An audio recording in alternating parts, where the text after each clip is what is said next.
Olá, tudo bem? Meu nome é Daniele, diretora da EduInfo. Muitos de vocês já devem me conhecer. Eu sou entusiasta pela educação e há 6 anos eu venho trabalhando nos espaços inovadores. E como eu tenho viajado no mundo inteiro procurando como essa nova pedagogia está trabalhando. Então, em várias viagens dessa, eu conheci o Dr. Robert, que é o nosso convidado internacional de hoje, e ele vem contar um pouquinho para a gente a respeito da nova escola, desse novo parecer, nesse novo ambiente. Ele é palestrante, escritor e diretor de inovação, e tem muito para dividir com a gente.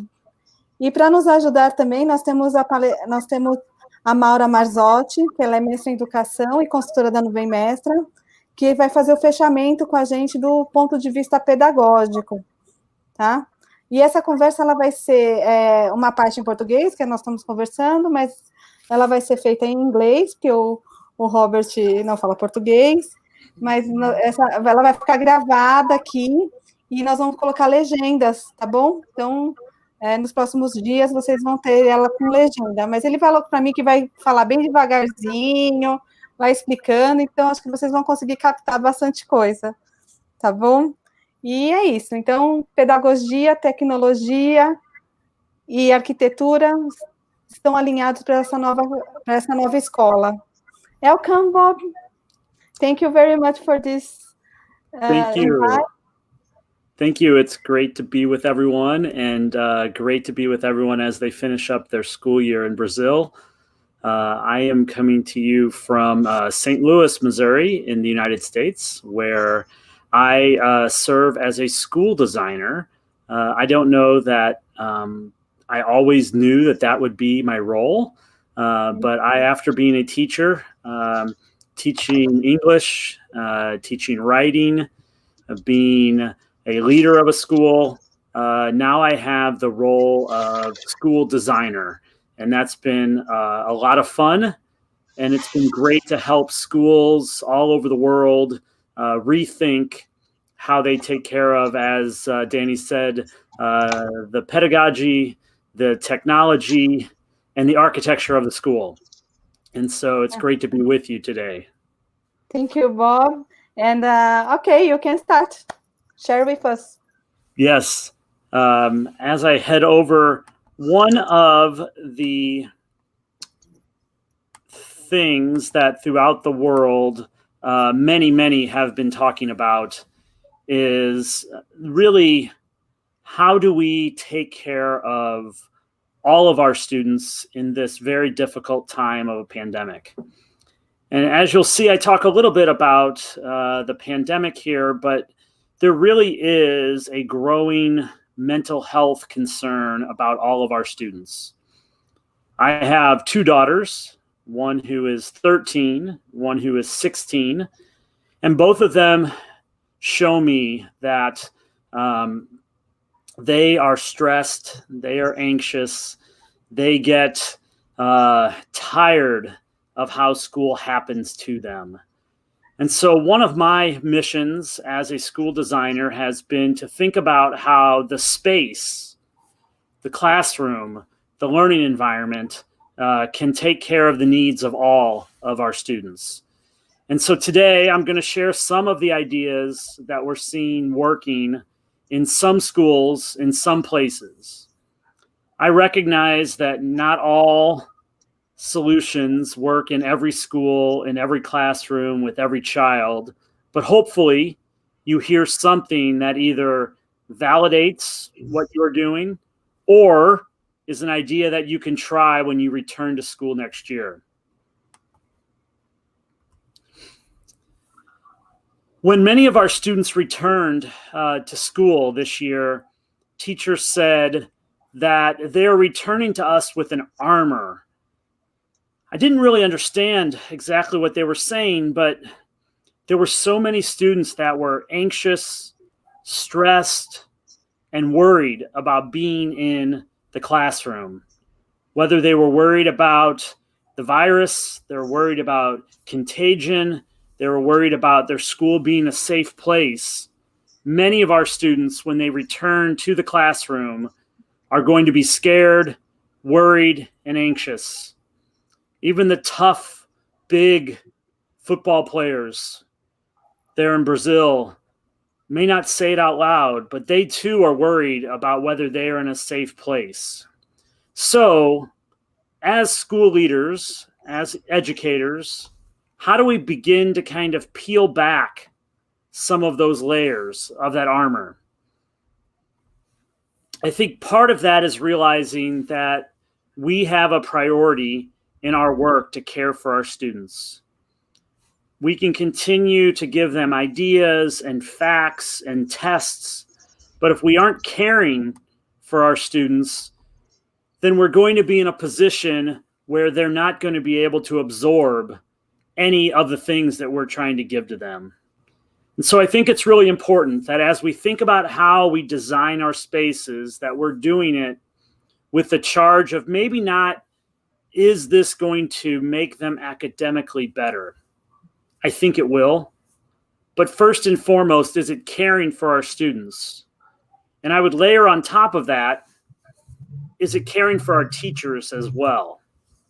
One of the things that we've experienced over the last 3 months here in the United States is that many of our teachers are tired, stressed, and worn out, trying to figure out how to be virtual teachers, how to teach online for the first time, how to teach when kids can't be near each other, when food and lunch and recess and all of the things that are normal to school get turned on their heads. So as we think about space design, I want you to think, how can we care for students, but also how can we care for teachers? And what can we do to bring back the smiles to our educators? This has been a very difficult time. So many of our educators, their families have been impacted by the virus. They have other generations in their home that they're tending to. They are worn out, tired, and stressed as though they're trying to learn a brand new job while they're trying to do it. So as we think about space design and some of the things that you can do, just remember, we want to have these smiles and want to try to reduce the stress of our teachers. I think that so many teachers aren't at their best. They're not creative. They don't have great conversations. They don't have the best ideas when they're stressed. So as we think about space design and caring for the mental health of our students, just a reminder that every time we make changes to our space, we have an opportunity to reduce stress and bring more joy and care back to our classrooms. So there's kind of two pieces here. First is the emotional health. And that means that folks can enter into a space, whether that's a digital space, whether that's a physical space, and feel welcome and feel belonging. So many of our classrooms and so many of our schools, when students walk into them, they feel like it's a prison, or they feel like it's an awful place to be, as opposed to a place with ideas, joy, and excitement. Along with that emotional health, talking truly about mental health, making sure that depression and anxiety aren't overrunning our oldest students. As a leader of a middle school and a high school here in the United States, I saw so many students have trouble with mental health in those years.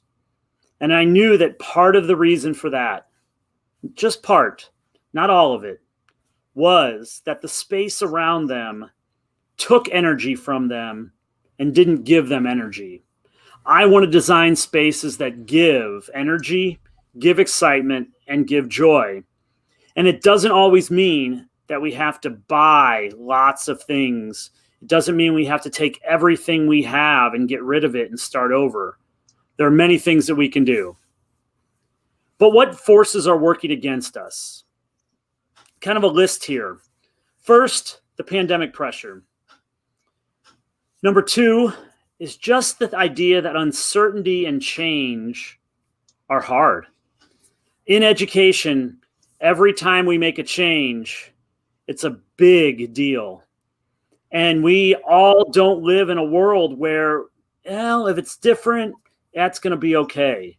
The idea that that uncertainty is dominating us. And that has to do with the fact that in Brazil, in other countries around the world, economic forces, political forces, issues of justice are all in a state of real uncertainty of what's going on. That's not only in your country, but in mine, but around the world. But all of that creates impacts on stress, emotion, and mental health.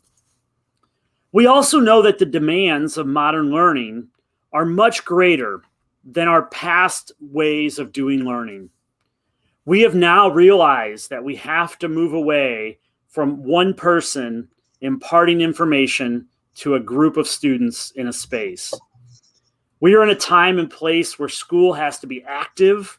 It has to be a place where students are making and creating and designing. They have to have pathways to careers and college. And that level of demand of students raises the temperature in the classroom.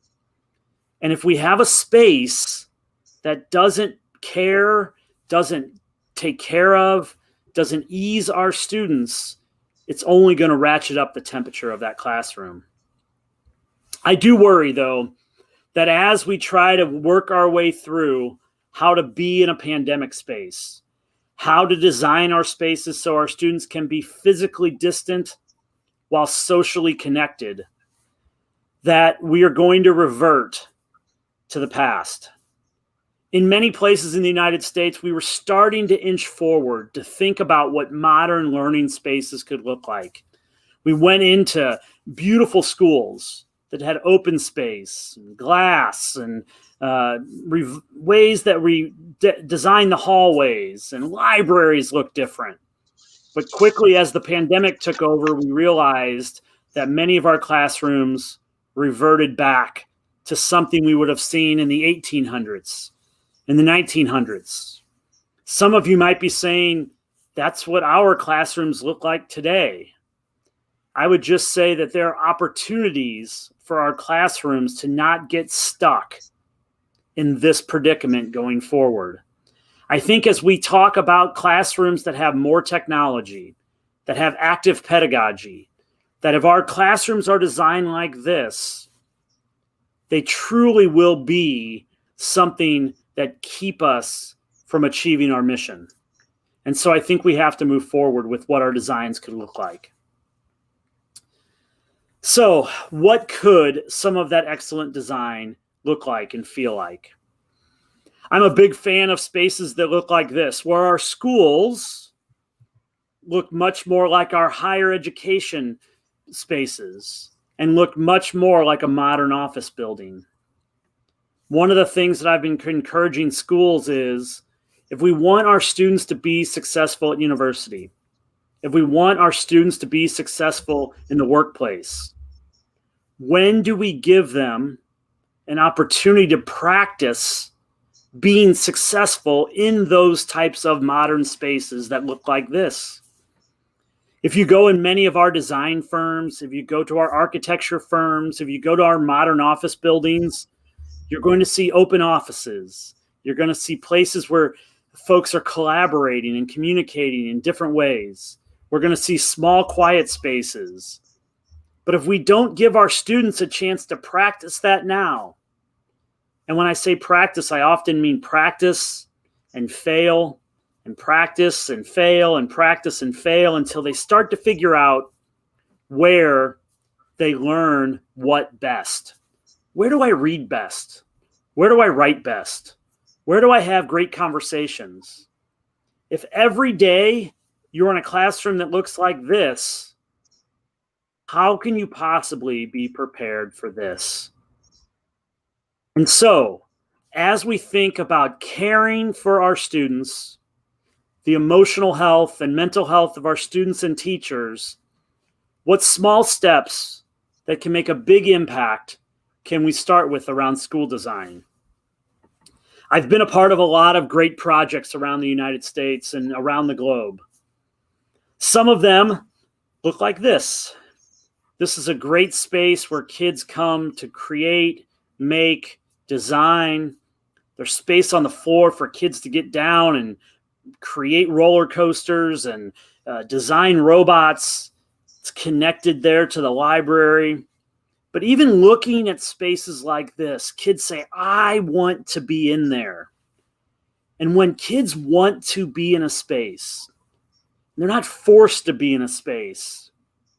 There is a sense of creativity. There is a sense of wonder that comes. And that's what I'm looking for when I'm designing spaces. Sometimes it's just a matter of getting things out of the room that have accumulated over time. But I love spaces that bring new energy. And as you can already see, I want to be surrounded by writable space, whether those are desks I can write on, whether those are walls I can write on, whether those are portable boards that I can write on. I'm that person that needs to think out loud.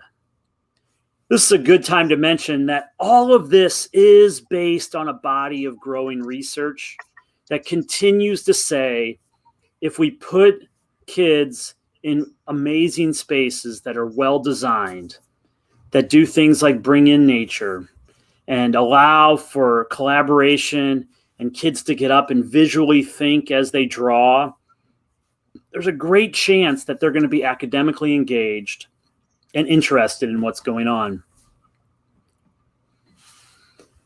But just like I said, I do worry that the pandemic, that the forces of change and not wanting change begin to pull us back, because we do know in education that inertia is a powerful force. The things we did this August will probably be the things we do next August. The things we do in February when school begins may be the things that we did as a teacher in the previous February. Now, we don't need to change everything. We don't need to push everything out and start over. But I do believe that education and teaching and learning is an iterative process, that everything is in transition. Everything is in a state of change. And it is in that state of change where true growth comes. So we have to be extra diligent to push back against the powerful force of inertia. And if we do, we have a chance to break through with some new ideas to care for our students and care for our teachers in a way that allows modern learning and the dreams we have of what modern learning can be to be realized in all schools. When I first started into this work around designing schools, I wanted to make sure that this wasn't an effort to take the best schools and only the private schools and make them even better. I wanted to make sure these ideas and these concepts of space could be taken to any classroom in any part of any country. Now, can we do all of these everywhere? Absolutely not. But the concepts, the ideas, the mindsets, the ability to think that this is a priority can exist in any classroom. I've seen it work in Guatemala. I've seen it work in Canada. I've seen it worked in Panama. I've seen it worked on spaces where in our Native American reservations here in the United States, places that didn't have a lot, but found a way to make sure that the space around the students truly supported what was going on. So how can we begin? I think there's a short list here of the first and foremost is begin to tinker. And I use that word tinker, meaning that we need to begin to do a few things differently. Could that mean sitting down in your classroom just to get a sense of what it feels like to be 3 feet tall in your classroom? What about getting on a ladder and taking a look at your room from that space?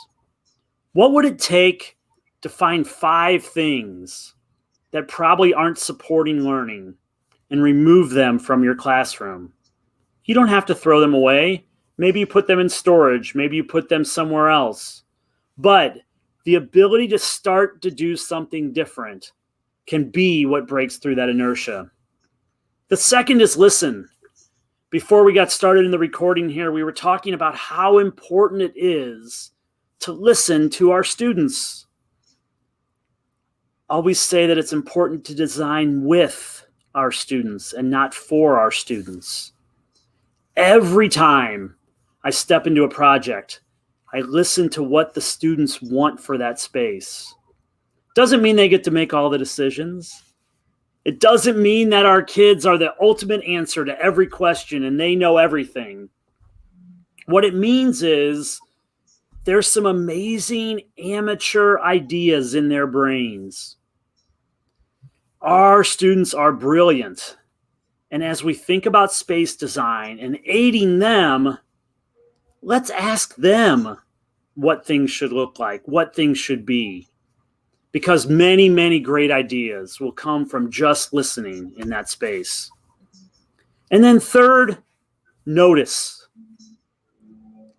I think that this one is really important in a day and time where every time we have a half a second in our life, we pick up our phone and see what the next notification is. I think it's important that we lift our heads, look around, look at something for a longer period of time. One of the challenges that I bring to many teachers and school leaders is to take one hallway, one wall, and really look at it and say, is that wall the way it is up to our standard of excellence? Does that speak to our mission? Does everything about that space support learning? If you can slow down long enough to ask those three questions about any microspace in your classroom or in your school, you'll have a better chance of having new eyes. You know that human beings have the inability to see everything all of the time. Very few of what's truly around us goes in our eyes and into our brain. So we have to force ourselves to kind of break that. We have to force ourselves to break through what I call space blindness.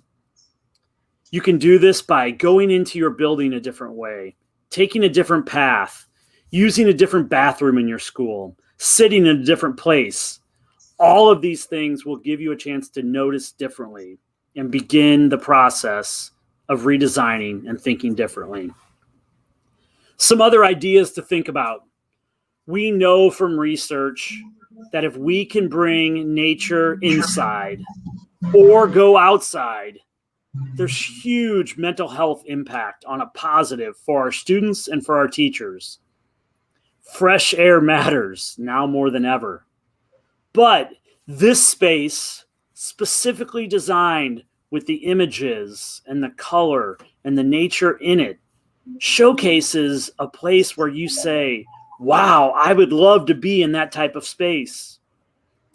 Even if you're in a classroom that has no windows, and I know some of our classrooms here in the United States, I hear that from teachers, is I'm in the basement. I'm in a place that has no windows. We have learned from research that even if you show images of nature, that can help lower heart rate, lower stress, and help our students feel more welcome in a space. And yes, when we can, when it's not very hot or not very cold, go outside. Nature is an amazing place for our students to make connections to their learning, whether they're 5 or 15. We also know that mental health and emotional health comes from movement. The sedentary lifestyle of many of our students that sit, watch television, play with their phones, and remain in one place all day long are not promoting the mental and emotional health that they need. Sure, there is furniture like this out there that moves around the room, that makes it easy.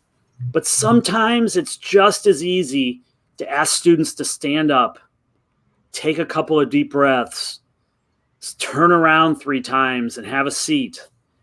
Allow students the choice to stand in the back of the room if you can, but create opportunities for students to move. The brain does not transfer information from working memory to long-term memory when it's saturated, tired, and not oxygenated.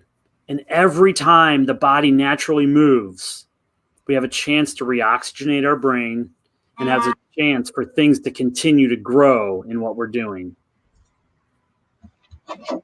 Many of us are seeing this as well, that when we provide students some choice and some agency about where they're able to be in the room, students feel empowered.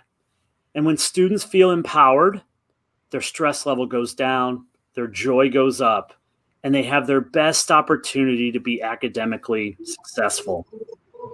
Not every classroom can look like this, but I do love the fact that there are supplies at each of these tables, that students have a choice whether they want to be in a comfortable soft seat, whether they want to stand in the back, whether they want to work with 3 people or work by themselves. Look at all the space in this room that students have to move between what's going on. Now, many of you might be saying that because of the pandemic, our classrooms are not going to look like this in the short term, and I recognize that. But when we can give kids some choice and some agency, we know that that can help with the mental health and the emotional health of our students. You've heard me say this word a lot, flexible. I do believe that the future of classrooms is flexible. I believe that the idea that we'll have one place with one teacher with a certain number of students in it isn't going to be the reality of our future. I think our students will have lots of spaces, digital spaces, physical spaces, individual spaces, collaborative spaces that they will move through in a much more flexible way going forward. Does that mean that's going to start in March? I'm not saying that. What I'm saying is that flexibility, the ability to move between the needs of our students, to be able to slow down when necessary and speed up when we need to, needs to be something that we consider when we're redesigning our spaces as well. So right there along with flexible is adaptable. So if you take 2 words away from how to evaluate your space today, is it flexible enough to meet the type of instruction that we're doing? Is it adaptable enough to not only serve our kids today, but to serve kids 5 years from now, 10 years from now, and how the learning will change? One thing we do know, myself, after being in education for 25 years plus, is that the ways that we've always done things will not always be the way. And if we purchase something new that can't be adaptable and can't be flexible, we're setting ourselves up kind of for a budget mistake, for a financial cliff. So as we're thinking about new or repositioning the old, flexible and adaptable are definitely the way to go. Let's go back and outline again why some of our students are struggling. And we'll dig in a little bit deeper here, because I think as we talk about the mental health needs and how some of these ideas around space come together, we know if we ask our students that they have a level of stress around academics. Will I pass the test? Will I be able to go to the next school? Will I be able to go to the university that I choose? Will my parents be upset with me? All of that stress, whether it's internal, created from family, created from community, created from teachers, created from their peers, there is a heightened level of stress around academic success. And so that alone is a reason to think about ways that you can craft your space. 2, I think that students are also struggling from the social pressure amplified by the media. And when I say media, I usually mean social media. That students are really struggling to, am I liked online? What are people saying about me? Are my friends going to abandon me today? Trust me, in a world where I deal with 2 teenage daughters every day, I listen to the interplay of the social dynamics that are going on. And that does add to the anxiety and does add to the stress of our students. Along with that, we know whether you're on Facebook or you're on WhatsApp or whatever app happens to be the thing of the day, or TikTok, all of those applications on our phones are designed to steal our attention. And when they're stealing our attention, they're stealing our ability to focus. They're stealing our ability to focus on learning, on collaborating, on learning how to come together and have dialogue and disagreement. And so because of all of that, our students have a heightened sense of anxiety and stress. And when our spaces don't help to block some of these things out, they're actually contributing to part of the problem. A couple of others. Yes, there's the uncertainty of things. And that has the uncertainty of, will there be a vaccine? When will I get a vaccine? Will a family member of mine get sick? That uncertainty, but also the uncertainty of life. And I think that as many of our students are now thrust into adult conversations, that's now more than ever. We also know that the world beyond high school continues to change. Do all of our students go to university? Do they go into trades? Will there be jobs available for them? Will there be good paying jobs available for them? What jobs will be there? So many of our college graduates, our high school graduates are already thinking about, what will I be doing? Sometimes they're looking at family members that are struggling to find a job. Sometimes they're looking at older brothers and sisters, maybe people in their community, maybe people in their church, and they're just saying, where do I fit into this larger scheme of things? And then finally, here in the United States, so many of our students are very deep in the idea of battling back against forces of justice and trying to push back against things like corruption and social justice issues and environmental justice issues and economic justice issues. All of these things are adding to the stress of our students. And when our students are stressed, our teachers are stressed. And so if we are going to have a school that is modern, meets mission, has an incredible vision about preparing students to be the leaders of our countries, we have to make sure that our physical spaces, our digital spaces, are caring deeply about our students. So what else can we do? Now that we know that this is a super important issue, that it's not going away, that it's not induced by just being in the middle of a pandemic, this is something that we have to address going forward. With how we design our curriculum, with how we allow technology to serve our students, and also how we're very intentional about our school design. First, I would encourage you to think about spaces that inspire students and teachers. We've been in these spaces, gardens and museums, beautiful office buildings and beautiful homes. We've been in spaces that can be inspiring. They can be walking up to the edge of a cliff and looking at the vast nature that's among us. They can be at a river. They can be at the mountain. They can be in spaces that we just stand there in awe. Our spaces can do that for our teachers and students as well. The second thing that I would encourage is that don't just think about classrooms. Yes, classrooms need to be designed with care, but the schools in the United States and around the globe that are doing this well, think of this as an entire school mission. From where you enter the building, to what the office feels like, to how the hallways support learning, to the library, to the classroom, to the cafeteria, to the gymnasium. All of those spaces can speak into the mission of the school, can inspire, can be clean and beautiful and prepared to care for our students. We can do that also by creating beauty through our design. Now, this isn't the perfect classroom, and many of my pictures are teachers from around the world that send me a picture of their classroom after they've heard me speak or after I've worked with them for the day and have said, here are the changes that I have made. This was a classroom that had 25 desks. You saw that picture earlier. Now, this teacher says, my students can handle this amount of choice. My students can go to where they need to learn. My students can find a place to listen to me. And our students can do some amazing projects that are active in nature in my classroom. Does this work for every teacher? No, this works for this teacher. But she designed it with beauty in mind. And she wanted to be a place where students wanted to be, felt welcome, had a sense of belonging. Those were all essential to her as she built that.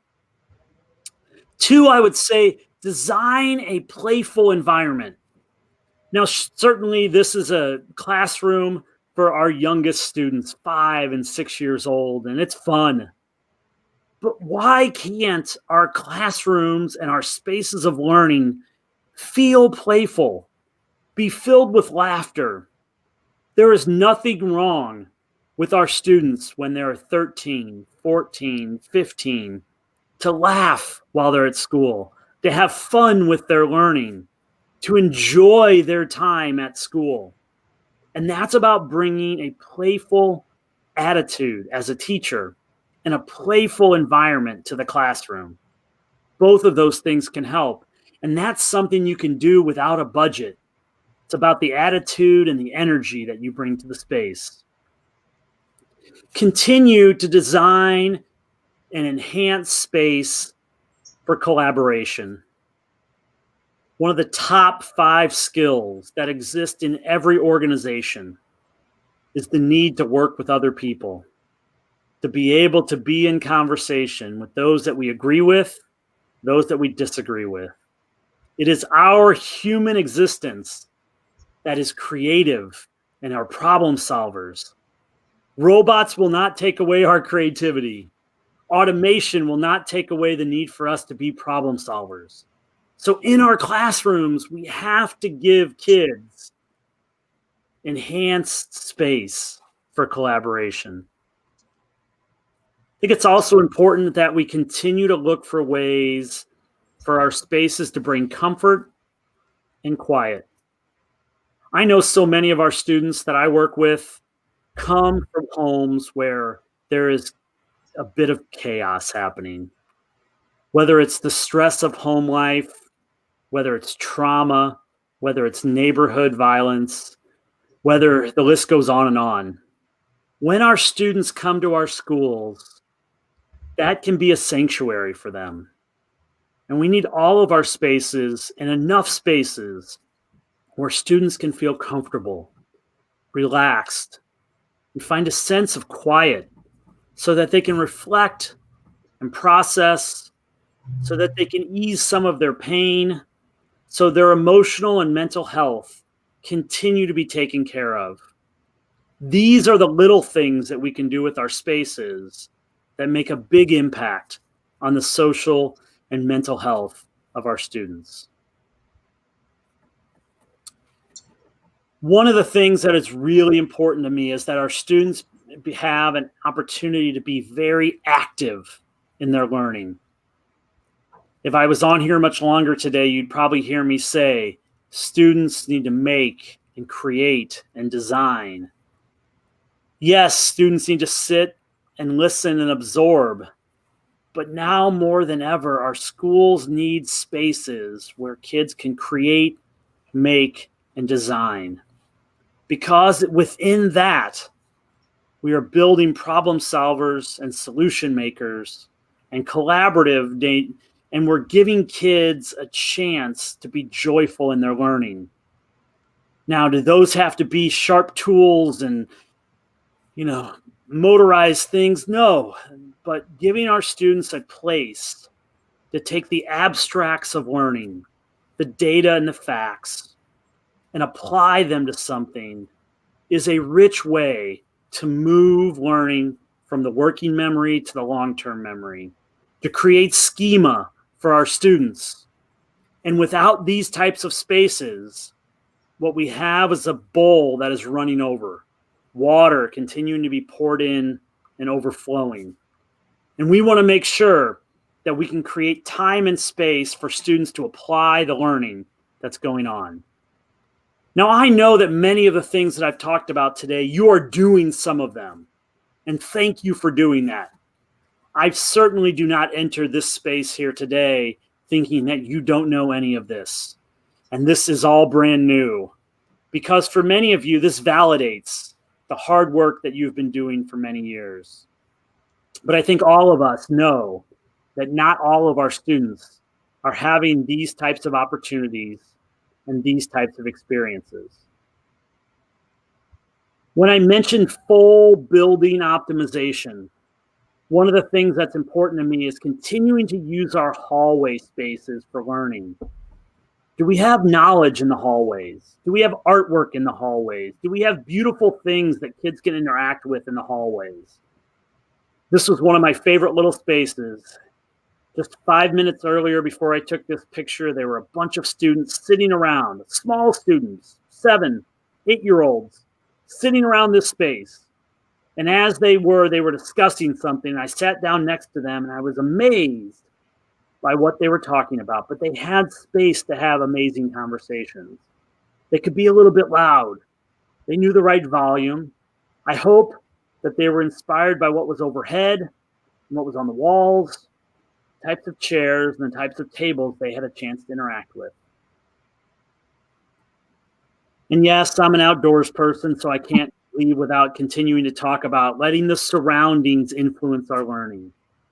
Whether we like it or not, whether we design or whether we just leave it be, because, just leaving things the way they are is in and of itself a design.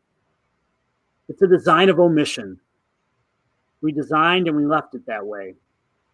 But our surroundings influence us in deep ways. On cloudy days, on sunny days, when we're in beautiful spaces or spaces that feel tired, that impacts our emotional health and our mental health. So fresh air and natural light, getting outside is fabulous for our students. We also know that our spaces in our schools can feel just like this warm, sunny day. So as I wrap up here in the last few minutes, what does success mean? If we do this well, if we begin on the journey, and know it's a journey. I don't know a school anywhere in the world that has arrived. So many are working on this. So many are thinking about this and beginning to take steps. But when success starts to happen, students are happy. Students enjoy being at school. Students want to be there the next day. That's a darn good start. Students are energized, and not only are students energized, teachers are energized. Teachers are saying, I can be an artist again. I can be creative in my craft again. I can teach the way that I want to teach and why I wanted to be a teacher. That level of energy is contagious. And when our students are happy and energized, it's amazing the positive results that happen with their mental and emotional health. Now, some of our students are in crisis, and some of our students need support beyond the school. But there are so many things that we can do for the stress and anxiety of our students. School should feel comfortable. All of our students should feel welcome. No sense of bullying, no sense of kids not belonging.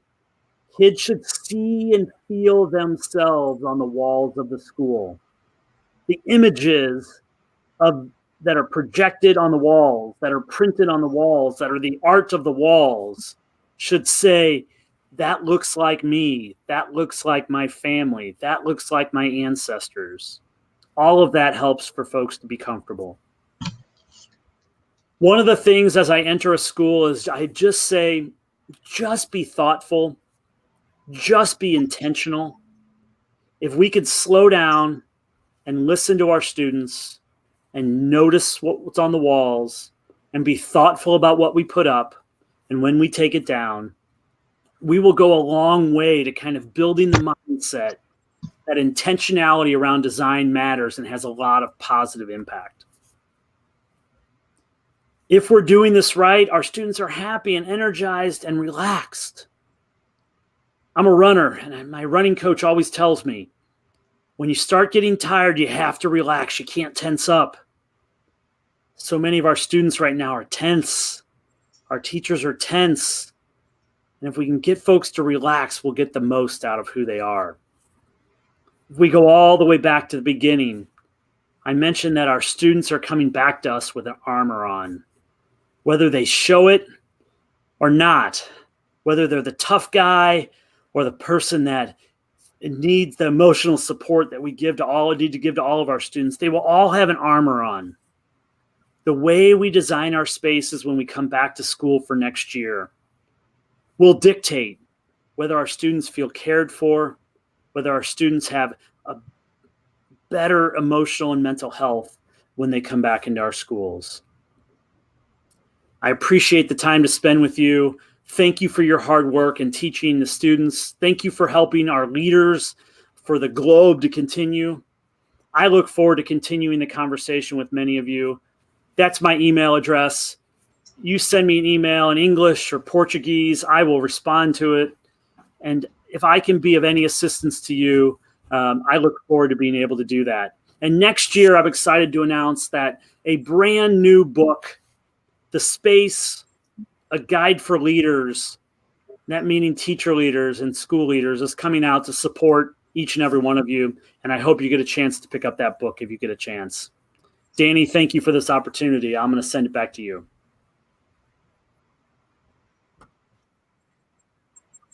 Thank you, Robert. It was amazing, brilliant. Thank you very much. Agora eu vou falar um pouquinho em português. Maura, gostou da apresentação? Gostou do... Eu queria que você comentasse um pouquinho, desse seu parecer. First of all, thank you so much. Bro, absolutely amazing, and my head is bubbling here with a lot of ideas. I'm asking you, I'm going to speak in Portuguese because for me it's easier to think in Portuguese, but you gotta see the translation afterwards when you see watch this YouTube again. And so I'm going to speak in Portuguese because for me it's easier. Bom, primeiro eu quero agradecer a oportunidade. De fato, a minha cabeça ficou assim lotada de coisas, porque ele tocou em pontos que eu acho extremamente essenciais. Mas eu queria começar, na verdade, porque isso foi uma coisa que me ocorreu aqui, contando uma história pessoal. A minha filha mais velha, essa semana, me ligou e me disse que a empresa na qual ela trabalha comunicou que já está em home office já faz algum tempo e provavelmente ficará em home office até o mês de março e liberou todos os funcionários da empresa, é uma empresa muito grande, para decidir se eles voltarão presencial ou não a partir de março. Isso vai ficar por decisão deles. E, em virtude disso, ela decidiu, ela já tem viajado muito por causa da pandemia, porque ela já consegue trabalhar em qualquer lugar, ela decidiu desalugar o apartamento, vai se desfazer de muitas coisas dela, porque ela sabe que ela pode trabalhar de qualquer lugar, que ela não precisa necessariamente estar na empresa para trabalhar. Por que eu comecei com isso? Porque aquele futuro do trabalho, sobre o qual nós tanto falávamos, inclusive dentro da escola, ele, na verdade, ele já chegou. A forma como as pessoas estão trabalhando mudou radicalmente em virtude da pandemia. Nós todos estamos vendo essa realidade, especialmente na nuvem mestra. Nós viajávamos muito, agora estamos em casa, mas nós atendemos uma quantidade muito maior de escolas e a qualidade do nosso trabalho eventualmente até melhorou. Se o futuro do trabalho é agora, é mais do que tempo da escola repensar a maneira como tem trabalhado. Porque se nós estamos falando em profissionais que precisam de muita autonomia, que vão trabalhar em qualquer lugar, que precisam de autorregulação, que vão ter escolhas muito mais vastas para fazer quando estiverem no seu espaço de trabalho, nós precisamos ensinar os nossos alunos a fazer isso. E uma das maneiras de fazer isso é, como o Robert disse, ressignificar esses nossos espaços de trabalho educacional, esses nossos espaços de ensino e aprendizado. E a pandemia nos convidou de maneira muito forte a repensar isso, porque, na verdade, nós temos espaços de aprendizado que estão em qualquer lugar.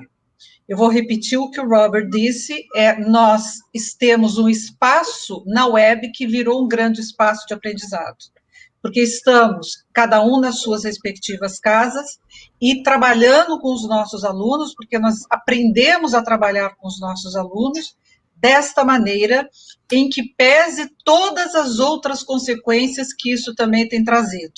E uma delas também essa ansiedade, essa sensação de solidão que muitos de nós estamos vivendo, mas com a qual nós vamos aprender a lidar também, e isso vai fazer parte do nosso desenvolvimento socioemocional. Eu não sei o que vai acontecer no futuro, e quando eu falo futuro, eu estou falando assim, daqui um mês, porque a gente não sabe se a vacina vai chegar, quanto tempo mais nós ficaremos remoto, de fato, eu não sei o que acontecerá. Mas um dia nós voltaremos para a escola.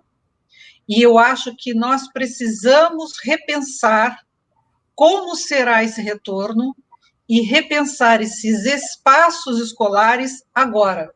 E repensar na perspectiva que nós estamos vivendo agora, com a educação sendo estruturada de maneira remota, coisa que nós nunca imaginávamos que fosse acontecer. Porque, mais uma vez, repetindo Roberts, a escola, o espaço escolar, sempre foi um lugar extremamente seguro. E os alunos iam para aquele lugar com segurança, porque ali eles saberiam que seriam acolhidos. E hoje, nós temos esse espaço educacional ressignificado e ele distribuído em muitos lugares. Então, o que esses alunos aprenderam foi: eu posso aprender em qualquer lugar. Assim como a minha filha está dizendo, eu posso trabalhar em qualquer lugar.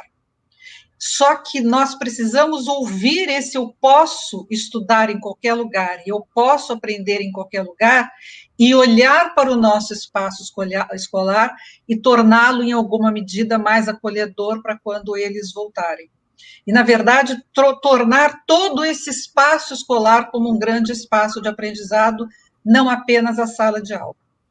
Eu acho que essa é a grande lição que o Robert traz para a gente, é a grande lição que essa pandemia trouxe para nós e a maneira como nós temos que repensar esse processo daqui para frente.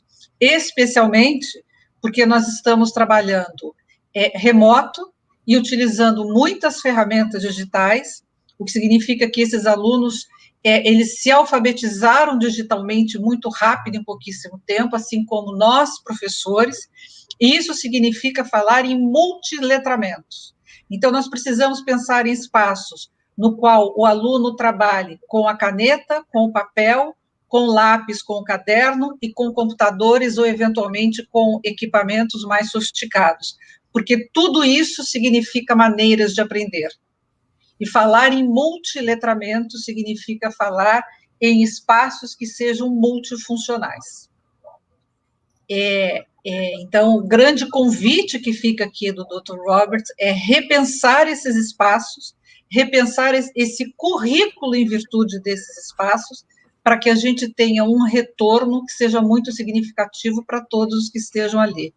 E só para terminar, uma das coisas mais importantes que ele disse nessa nossa conversa é o quanto é fundamental ouvir esses alunos na ressignificação desses espaços. Isso não significa que ele vai chegar lá e vai estar tudo pronto, muito pelo contrário, ou esperar esse retorno e fazer com que ele colabore, para a gente entender o que está acontecendo com ele, e os professores, que também seguramente voltarão muito diferentes para esse espaço.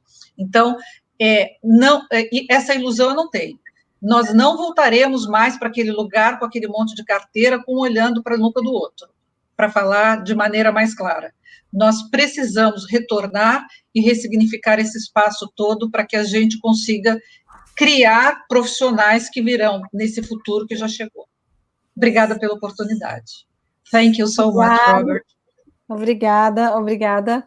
É isso aí, Maura, é isso aí, that's right, Robert.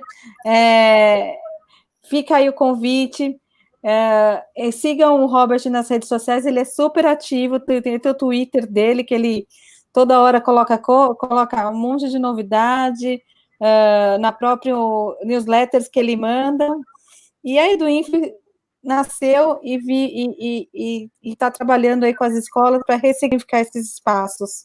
Queremos fazer isso, dá para fazer, é viável, não... Todo mundo pensa, nossa, mas eu vou gastar muito dinheiro. Dá para trabalhar com um budget menor, dá para trabalhar com um budget maior. Assim, nos convide, a gente faz essa primeira consultoria gratuita e queremos mesmo um novo espaço para esse novo aluno, esse novo professor e potencializar a nossa educação. Tá bom? Thank you so much, Robert. Obrigada, Maura. Thank you so much. Assine nosso canal, que nós vamos trazer outros especialistas em espaços e tecnologia e pedagogia. Obrigada, gente. Tchau. Thank you. Bye-bye. Tchau.